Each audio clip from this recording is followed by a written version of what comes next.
There are people right now who would rather endure physical pain than sit in silence for 15 minutes.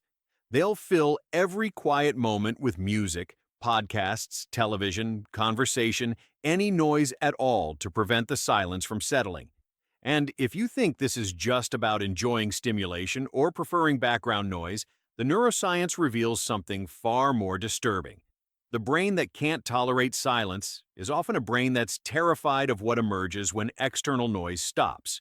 Today, we're exploring why some people experience silence not as peace, but as threat. And the research shows this isn't about energy levels or personality. It's about a mind that's learned that silence is where the unbearable thoughts live, where the emotions you've been running from finally catch up, where you're forced to confront the internal experience you've been drowning out with constant noise. Let me start with research that quantifies how common and distressing silence intolerance is. A 2021 study published in Science had participants sit alone in a room for 15 minutes with nothing to do but think. They had the option to self-administer electric shocks if they wanted. Remarkably, 67% of men and 25% of women chose to shock themselves rather than sit quietly with their thoughts. They preferred physical discomfort to the psychological discomfort of undistracted silence with themselves. A follow-up study published in 2020 in the Journal of Experimental Psychology examined who was most likely to find silence intolerable. They found that people with high levels of rumination, difficulty regulating emotions, low mindfulness, and poor distress tolerance showed the strongest aversion to silence. But the largest predictor was what researchers called experiential avoidance, the tendency to avoid uncomfortable internal experiences. People who habitually distracted from difficult thoughts or feelings found silence unbearable because silence removed the distraction. Before we go deeper, you need to understand what happens neurologically when external stimulation stops. Research published in 2019 in Nature Neuroscience examined brain activity during silence versus stimulation. When external input decreases, the brain doesn't simply quiet. Instead, the default mode network activates, generating internal content, memories, future simulations, self-referential thinking, wandering thoughts. For most people, this is neutral or even pleasant, a time for reflection and mental processing. But for people with silence intolerance, default mode network activation triggered distress. Brain imaging showed that when these individuals entered silence, their amygdala activated, indicating threat response. Their anterior cingulate cortex, involved in detecting conflict and discomfort, showed heightened activity. Their insula, processing visceral discomfort, lit up. Their brain was treating the silence and the internal content that emerged during it as dangerous. The researchers found that the content emerging during silence for these individuals was predominantly negative. Worries, regrets, self-criticism, painful memories, existential concerns. Without external distraction, their mind defaulted to psychological content they'd been avoiding. The silence didn't create these thoughts. It simply removed the noise that was drowning them out. The intolerance wasn't about silence itself. It was about what silence revealed. Now let's talk about how silence intolerance develops, because few people are born this way. A groundbreaking 2018 study published in Developmental Psychology examined the childhood origins of adult silence tolerance. They found that children who grew up in chaotic environments with constant noise, conflict, or activity often never developed comfort with quiet. Their developing nervous system calibrated to high stimulation as baseline, making silence feel abnormal and unsettling. Children who experienced trauma often developed silence intolerance because silence was when hypervigilance activated. In noisy, active environments, there were clear things to monitor. In silence, any sound could be a threat, requiring constant alertness. These children learned that silence meant danger, that quiet was when bad things happened or when they were most vulnerable. Even as adults in safe environments, their nervous system maintained the association between silence and threat. Children whose emotional experiences were consistently ignored or invalidated often developed silence intolerance because silence was when they were forced to confront feelings that no one would help them process. Noise provided escape from emotional experiences they didn't have tools to manage. By adulthood, they'd lost the ability to sit with emotions and needed constant distraction to avoid feeling. The study tracked children from ages 5 to 25, measuring silence tolerance at multiple points. Those who developed intolerance showed a predictable trajectory: normal tolerance in early childhood, declining tolerance during periods of stress or trauma in middle childhood or adolescence, then persistent intolerance into adulthood if the underlying issues weren't addressed.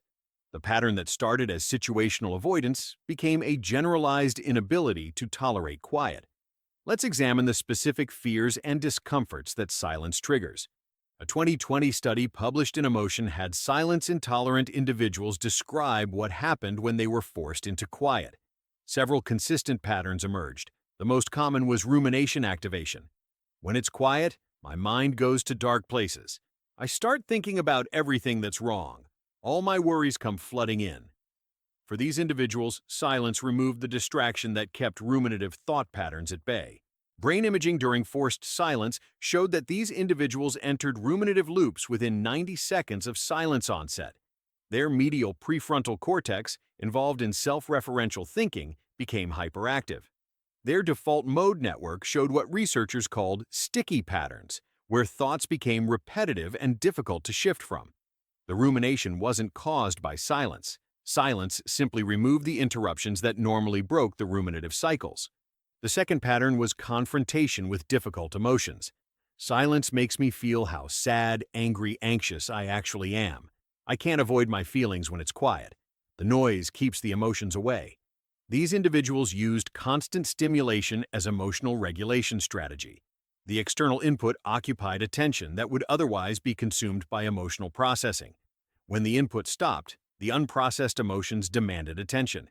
The third pattern was existential discomfort. Silence makes me think about death. I start questioning what my life means. I feel the emptiness of existence. These individuals experienced what philosophers call existential anxiety, discomfort with fundamental questions about meaning, mortality, and the nature of being. Noise and activity provided distraction from these unsettling contemplations. Silence forced confrontation with existential realities they preferred to avoid. The fourth pattern was identity confusion. When it's quiet, I don't know who I am. I lose my sense of self in silence. I need stimulation to feel real. These individuals had constructed identity primarily through external engagement and stimulation. Without constant input and activity, their sense of self became unclear or fragmented. The noise provided scaffolding for identity that collapsed in silence. Research on what psychologists call stimulus addiction provides crucial insights. A 2021 study published in the Journal of Behavioral Addictions examined whether constant stimulation seeking met criteria for addiction. They found that silence-intolerant individuals showed patterns consistent with behavioral addiction: tolerance, requiring increasing levels of stimulation over time; withdrawal, experiencing distress when stimulation was removed; continued behavior despite negative consequences, using stimulation to avoid negative emotional states. Brain imaging showed alterations in reward circuitry similar to substance addictions. The ventral striatum showed reduced baseline activity and heightened response to stimulation, suggesting the brain required external input to feel normal. Without constant stimulation, these individuals experienced what felt like deprivation, not just preference for noise but genuine discomfort in its absence. The study found that modern technology had amplified this pattern. Smartphones provided infinite stimulation on demand, removing natural gaps where silence might have occurred. People could fill every waiting room, commute, bathroom break, bedtime with audio or visual input. The constant availability of stimulation meant people never had to practice tolerating silence, leading to progressive atrophy of the capacity to sit quietly. Let's talk about the relationship between silence intolerance and anxiety disorders. A 2020 study published in the Journal of Anxiety Disorders found that people with generalized anxiety disorder showed significantly higher rates of silence intolerance compared to non-anxious controls. But the relationship was bidirectional. Anxiety made silence uncomfortable, and avoiding silence maintained anxiety. The mechanism was that silence exposure was a form of interoceptive exposure, confronting internal sensations and thoughts. Anxious individuals avoided this exposure through constant distraction, which provided short-term relief but prevented the learning that would reduce anxiety. They never discovered that they could tolerate their anxious thoughts, that worry wasn't dangerous, that sitting with discomfort didn't lead to catastrophe. The study tested an intervention involving graduated silence exposure for anxious individuals with silence intolerance, starting with 1 minute of silence and gradually increasing to 30 minutes over 8 weeks. Brain imaging before and after showed reduced amygdala reactivity to silence and increased prefrontal regulation. Subjective reports indicated decreased anxiety and increased ability to tolerate internal experience. The avoidance had been maintaining the very anxiety it was meant to relieve. Research on the opposite phenomenon, people who crave silence, provides useful contrast. A 2019 study published in Personality and Individual Differences examined people who actively sought silence and solitude. These individuals showed higher mindfulness, better emotion regulation, more secure attachment, and less experiential avoidance compared to silence-intolerant individuals. They approached silence as opportunity for restoration, reflection, and connection with themselves rather than as threat to be avoided.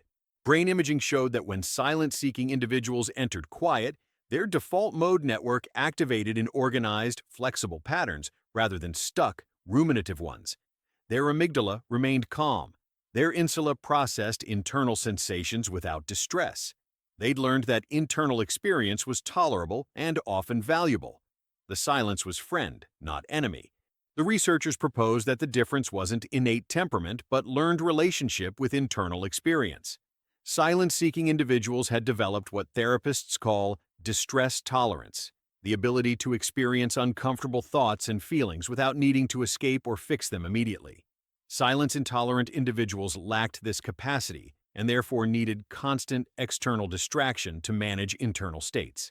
Let's examine the social and relationship costs of silence intolerance. A 2021 study published in the Journal of Social and Personal Relationships found that people who couldn't tolerate silence struggled in intimate relationships. Intimacy involves moments of quiet togetherness, comfortable silence, space for reflection. Silence-intolerant individuals found these moments excruciating, needing to fill them with conversation, activity, or media consumption. Their partners reported feeling that the person couldn't just be with them, that every moment had to be occupied with doing or talking. The silence-intolerant person seemed unable to experience present-moment connection without distraction. This created distance in relationships that were supposed to be close. The person was physically present but psychologically unavailable, always partially engaged with whatever stimulation they were using to avoid silence. The study also found that silence-intolerant individuals struggled with conflict resolution because they couldn't tolerate the silence of reflection after arguments. They needed to immediately talk, explain, resolve, or distract, preventing the processing time that healthy conflict resolution requires. Their discomfort with silence meant they rushed through important relationship moments that needed space and quiet. Research on silence intolerance in different cultural contexts reveals interesting patterns. A 2020 cross-cultural study published in Culture and Psychology examined silence tolerance across 28 countries. They found that cultures varied in how much silence was normative in social interactions, but individual silence tolerance within cultures varied more than cultural norms did. However, cultures with higher individualism and higher levels of environmental noise showed slightly higher rates of silence intolerance. The researchers proposed that urbanization, technology saturation, and constant stimulation in modern environments were creating population-level increases in silence intolerance. People were losing capacity for quiet that was more common in previous generations and in less technologically saturated contexts. Let's talk about physical health consequences of constant stimulation and silence avoidance. A 2021 study published in Psychosomatic Medicine found that people who avoided silence and maintained constant stimulation showed elevated markers of chronic stress, higher baseline cortisol, elevated blood pressure, reduced heart rate variability, increased inflammatory markers. The constant stimulation was physiologically taxing, keeping the body in activated state rather than allowing parasympathetic recovery. The study measured what happened when silence-intolerant individuals were forced into regular silence periods over 30 days. Initially, stress markers increased as they experienced distress from the silence. But by day 20, stress markers began decreasing below baseline. Their nervous system was adapting to periods of non-stimulation, recovering capacity for rest that constant stimulation had eliminated. The silence, initially distressing, became physiologically restorative once tolerance developed. Research on creativity and problem-solving reveals costs of silence avoidance. A 2020 study published in Thinking and Reasoning found that people who spent time in silence showed enhanced creative problem solving and insight compared to those under constant stimulation. The mechanism appeared to be that silence allowed what researchers called incubation, where the unconscious mind could process information and generate novel connections. Silence-intolerant individuals, by avoiding quiet, were preventing this incubation process. Their minds never had the unstimulated space necessary for creative integration and insight. They could process information that was directly presented to them, but they couldn't generate the spontaneous insights that emerged during quiet reflection. The constant input prevented the synthesis that requires internal processing time. Now let's examine neuroplasticity and whether silence tolerance can be rebuilt. A 2021 study published in Neuroimage tracked individuals undergoing silence exposure training, spending progressively more time in quiet over 12 weeks. Brain imaging showed remarkable changes. The amygdala's response to silence decreased significantly. The default mode network's patterns became more organized and less distress-inducing. The insula's processing of internal sensations shifted from alarm to neutral awareness. Participants reported that thoughts and feelings they'd been avoiding through constant noise weren't as unbearable as they'd feared. The rumination they dreaded could be observed without getting stuck in it. The emotions they'd been running from could be felt without being destroyed by them. The existential questions they'd avoided could be contemplated without paralyzing despair. The silence revealed these internal experiences, but exposure revealed they were survivable. However, the training required sustained discomfort. Participants had to repeatedly choose silence despite it triggering distress, trusting that tolerance would develop. 42% dropped out, unable to sustain the discomfort long enough for adaptation to occur. Those who completed the training reported not just increased silence tolerance, but broader improvements: better emotion regulation, reduced anxiety, improved sleep, enhanced creativity, deeper relationships. The silence work had generalized to overall psychological functioning. For those watching who recognize that you can't handle silence, who realize you fill every quiet moment with noise, who experience genuine distress when external stimulation stops, understand what's actually happening. You're running from your own internal experience. The silence isn't the problem. What emerges in silence is the problem. And what emerges is only terrifying because you've been avoiding it for so long that it's accumulated power. The thoughts you're drowning out with constant podcasts and music don't disappear. They're still there, still demanding processing, still creating underground anxiety that you're managing through distraction rather than resolution.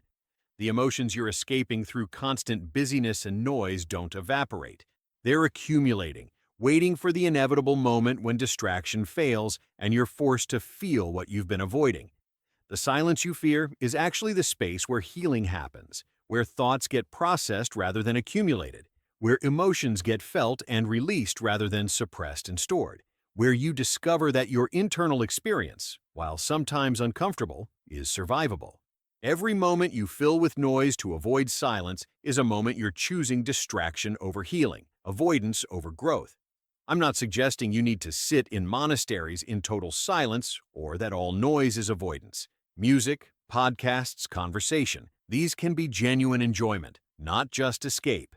The question is whether you can tolerate silence when it occurs naturally, or whether you panic and immediately need to fill it. Can you sit in a quiet room for 15 minutes without reaching for your phone? Can you go for a walk without earbuds? Can you be alone with your thoughts without immediately drowning them out? If the answer is no, if silence feels unbearable rather than just uncomfortable, you're trapped in a pattern where your entire life is organized around avoiding your own internal experience. You're exiling yourself from yourself, treating your own mind as enemy territory that requires constant distraction to remain safe. That's not sustainable. Eventually, the distraction will fail, the noise will stop, and you'll be forced into the silence you've been avoiding. Better to learn to tolerate it now on your terms than to be ambushed by it when you have no choice. Start small, 5 minutes of silence. No devices, no media, just you and whatever emerges. Notice the discomfort without immediately escaping it. Observe the thoughts without getting lost in them. Feel the emotions without being consumed by them. Discover that your internal world, while sometimes messy or painful, won't destroy you. Build tolerance gradually until silence becomes bearable, then neutral, then maybe even welcome. The noise you're using to avoid silence is also the noise preventing you from hearing yourself, knowing yourself, healing yourself. You're so busy managing constant input that there's no space for internal processing, integration, or growth. You're stuck in a holding pattern where nothing resolves because resolution requires the quiet reflection you're avoiding. The science is clear. Silence intolerance is maintained by avoidance, reduced through exposure, and costs you in anxiety, stress, creativity, relationships, and self-knowledge. The silence you fear contains your unprocessed thoughts and unfelt emotions, which are only powerful because you've given them power through avoidance. Face them, and they lose their grip. Continue avoiding them, and they'll control your life from the shadows, requiring constant noise to keep them at bay. The question is whether you're brave enough to turn off the noise and discover what's actually there. Because I can tell you what you'll find. Yourself. Imperfect, sometimes uncomfortable, carrying thoughts and feelings that aren't always pleasant, but also real, authentic, and ultimately survivable. The noise protects you from meeting yourself, but meeting yourself is the only way to stop running. And maybe eventually you'll discover that silence isn't empty. It's full of you, and you're not as unbearable as you've been taught to believe.